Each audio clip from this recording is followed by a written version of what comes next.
so. No, no, no, no. I don't think so. No, no, no, no. It's never, ever, ever, ever, ever, ever gonna happen. Bharat के लोगों का civic sense पर मार्गदर्शन कीजिए। भारत के हर व्यक्ति को सिविक सेंस का इतना ज्ञान है जितना कोई विदेश वाला अपने स्वप्न में भी नहीं सोच सकता। किंतु सिर्फ भारत में 2-3 लोग ऐसे हैं जिनके पास सिविक सेंस नहीं है। उनके लिए मैं सिविक सेंस का मार्गदर्शन आज दे देता हूँ। जैसे तुम्हारे घर में कचरा इकट्ठा होता है तो उसको इधर उधर नहीं फेंकना है, उसे तुम्हें एक पॉलीथीन की थैली में इकट्ठा कर लेना है। अब जब पॉलीथीन की थैली में इकट्ठा हो गया है तो कचरे का क्या करें भाई? कचरा कलेक्ट करने वाला तो सुबह आएगा ना। ऐसे में तुम्हारे पास 2 ही ऑप्शन है, क्योंकि इस कचरे की थैली में से बहुत बदबू आ रही होगी, कीड़े वीड़े भी इकट्ठे हो गए होंगे। तुम अपने घर में क्यों ही रखना चाहोगे? तो देखो कि पड़ोस की छत अगर जुड़ी हुई है तो ढंग से पैक करके उसको फेंक दो उसकी छत पे। और अगर उसकी छत दूर पड़ रही है तो फिर एक काम करो कि थैली में से कचरा निकाल कर के चुपके से देखो कोई इधर उधर देख तो नहीं रहा, और वो उसके घर के गेट के आगे डाल दो। इससे तुम्हारा घर काफ़ी साफ हो जाएगा और सामने वाले से हमें क्या रहेगा। अच्छा, दूसरी क्या दिक्कत होती है, जब आप ऑफिस जा रहे हैं, कहीं जा रहे हैं, आपको अचानक पेशाब लगे आई, बाथरूम लगे आई, तो क्या करें? तो ऐसा नहीं कि कहीं भी कर लेनी है, गलत बात। आपको इस बात का पूर्ण रूप से ध्यान रखना होगा कि जहाँ ऑलरेडी लोगों ने पेशाब कर रखी है, डंडा दिख जाएगा आपको, वहाँ पर काफ़ी सारे निशान दिख जाएंगे, उस पर आप गौर कीजिए। वहाँ बदबू भी आ रही होगी, वहीं जाके आप मूत्र विसर्जन कीजिए। कई बार आपको फैसिलिटी मिल जाएगी, वहाँ पर लिखा होगा गधे के पूत यहाँ मत मूत, तो वही जगह है जहाँ आपको मूतना है। देखिए, हर जगह ये फैसिलिटी नहीं मिलती है, तो आपको थोड़ा अपना विवेक भी लगाना होगा, है ना। देखिए, जो लोग गुटखा पान खाते हैं उनको भी ध्यान रखना है कि किस तरीके से आप साफ सफाई का ध्यान रखें, है ना। मैं देखता हूँ लोग इतने इनसेंसिबल होते हैं, ये 4-5 लोग जिनमें सिविक सेंस नहीं है, बाकी तो सब में बहुत सारा है। तो ये लोग क्या करते हैं, जहाँ पहले से कचरा पड़ा है, पहले से किसी ने पीक मारी, वहीं पर पीक मार देते हैं। तो आपको क्या करना है, पीक मारने से पहले देखना है साफ सुथरी जगह हो, रोड साफ होनी चाहिए।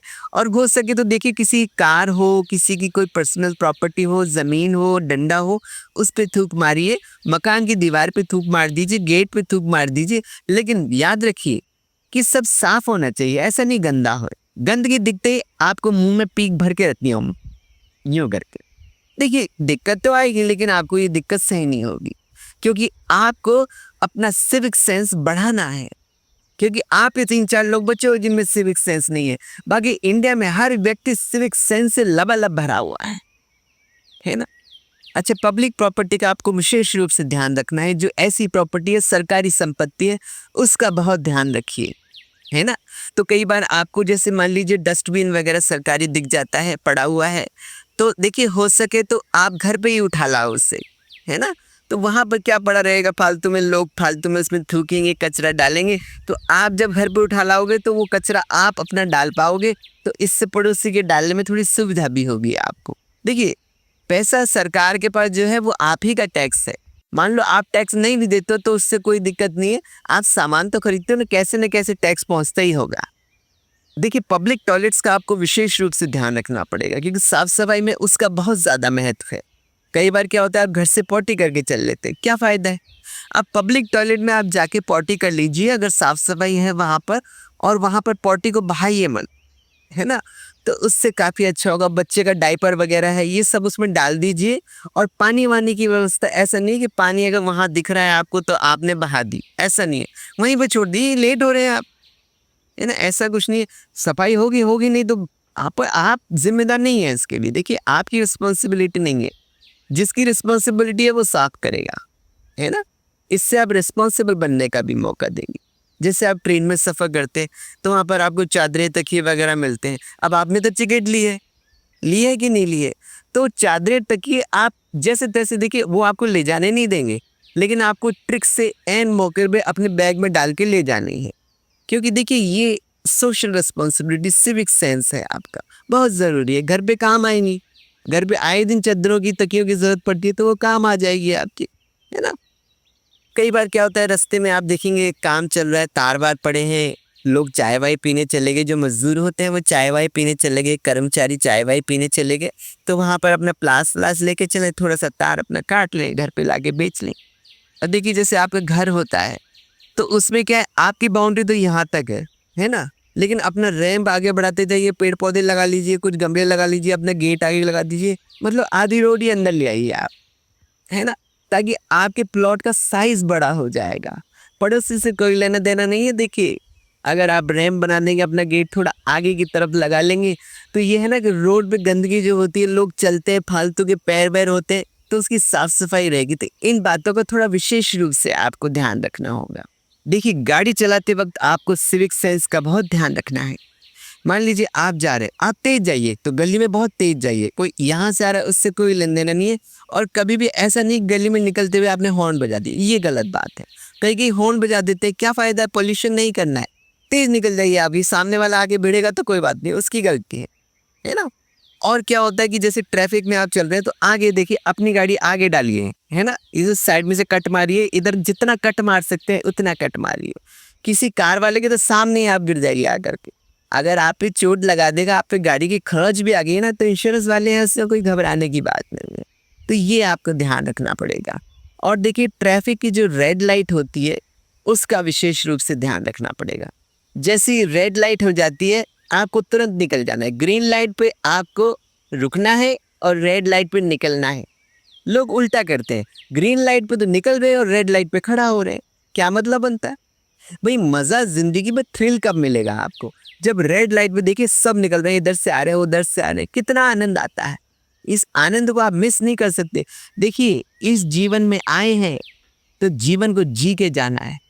कोई लेन देन नहीं है कि किसी भी जिंदगी, अगर भीड़ करके आका हो भी जाए कोई काम तमाम, उससे कोई लेन देना नहीं है।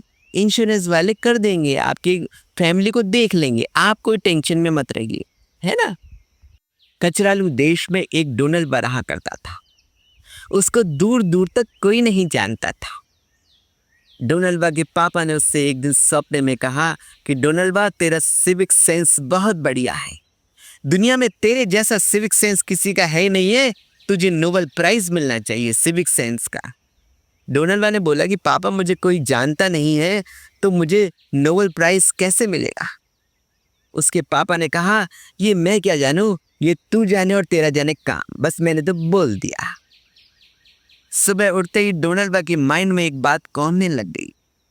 उसने कहा कि अगर पापा ने कहा है तो सच ही कहा होगा, क्योंकि आज तक जीवन में पापा ने कभी सच बोला ही नहीं, तो कम से कम एक बार सपने में तो बोलेंगी। तो सबसे पहला काम डोनाल्ड ने क्या किया, उसने एक पैम्पलेट छपवा ली और पैम्पलेट में लिख दिया कि डोनाल्ड का सिविक सेंस दुनिया में सबसे बढ़िया है।